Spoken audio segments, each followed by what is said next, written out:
Hello, everybody, and welcome back. And thank you for joining me for another Laser Friday video. Alrighty, so getting right into it here, cutting my first layer. What can it be? Layer number 2. So if you saw my very first laser video, then you probably kind of have an idea of what I'm doing here. My first video was my first piece was a map of the world, which I loved, and I gave that to Anthony, and I got it hanging at his place. It looks super cool. So this one is actually another map, but not of the world.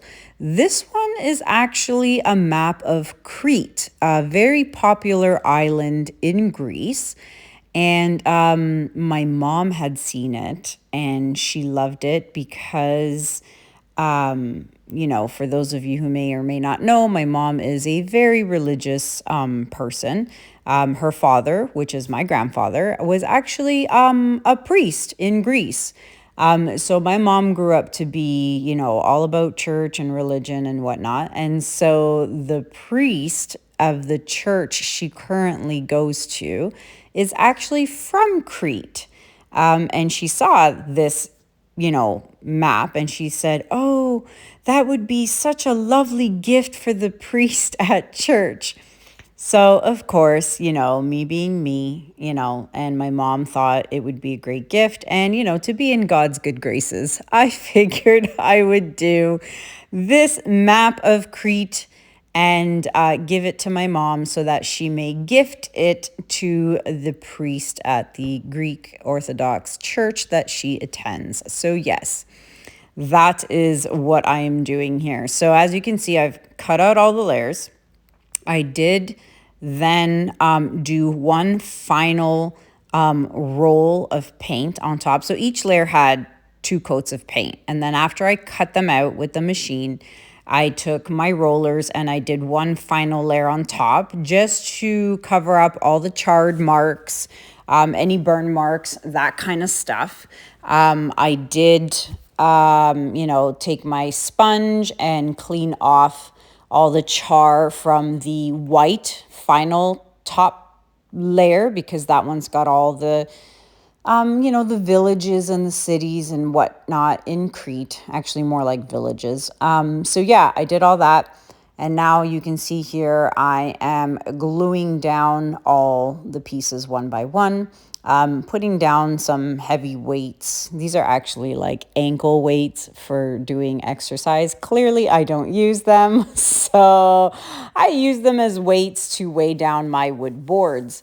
I do have clamps there on the right-hand side, and I thought I was going to use them, but in this particular case, I did not need them because this piece didn't really have any borders, like a frame or something that required me to use the clamps. So I actually did not need to use them.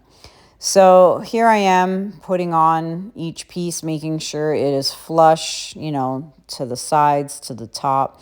And you can see Lucas walk in, just got back from school. He's right there on my left. But yeah, I think I'm going to, actually, while you guys are watching, I will mention, of course, as you all know, my workshops that are coming up this year. I've got Asheville, North Carolina. That's happening May 23rd to the 25th in Asheville, North Carolina. Then I will be in Fort Myers, Florida, July 13th and 14th. And then finally, I'm going to be in Dallas, Texas, September 27th to the 29th. If you want information on any of those 3 or all 3 of those events, you can check the description below the video and you will get all that information below.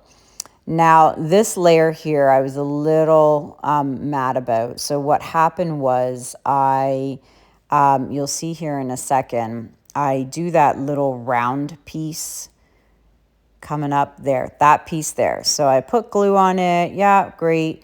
I put, I think, way too much glue. So I put it down and then I put the bottle on top just to kind of weigh it into place. And as you can see right there, it shifted. It moved up a little bit. Luckily, it didn't go over the edge, over the layer below it, but it is what it is. You know, I learned not to put that much glue because I feel like you don't need that much. I mean, it is Gorilla Glue. It is some pretty strong stuff. So I made the mistake and I put way too much glue on that little piece. And even though I put the bottle on top to kind of keep it put, it did actually move on me. And there was no chance I was going to try to fix that, because if I tried to pull that off, it would probably have ripped the paint from the layer beneath it. So I did not do that. So you can see here, I put just a smidgen of glue on that little piece. And that one didn't move at all. So yeah, made that one little mistake on this board, but it's not that noticeable. And anyone who's, well, you guys know it because I'm telling you, but you know, you wouldn't notice anyway. And then of course, here's the final piece. And I actually spent hours, and I mean hours, when I don't make these files. Like, I don't create these maps. I buy them off of Etsy from people who spend the time to make these things. And then it's a file that I throw into my program for the laser machine. And then, you know, I edit it, fix it, anything that needs to be done to it. But in this case, the villages were all in English. And of course, that's not going to fly. So I ended up changing every single village. And I think there was maybe 100 of them or so. But when I tell you, it took me hours, because not only did I have to make sure I spelt it correctly, there's what we call an accent over every single word. So I had to make sure the accent was in the right spot and write it all out in Greek. Luckily, as a child growing up, my parents forced me and my siblings, me and my two brothers, to go to Greek school. And, you know, we spent 3 days a week going to Greek school and learning how to read, write, spell, all of that. So that did come in handy. So, you know, in hindsight, now as an adult, I am very glad I can speak fluent, read it, and write it fluently. So, you know, I changed all the words from English to Greek because, and you can see in the bottom corner, well, in your screen, so top right-hand corner, I've got the word Crete, which means Crete, just spelled in Greek. But yeah, and now I'm just using some Star Bond crazy glue to put on these teeny last little bits of island. And there you have it. Let me know what you guys think in the comments below. Look at all my Greek writing. I hope you guys enjoyed this quick little video. Let me know what you think. Laser Fridays, my friends. I hope you like it. Until next time, thank you so much for watching. Have a good day. Have a good night. And I'll see you guys in the next video. Take care. Bye.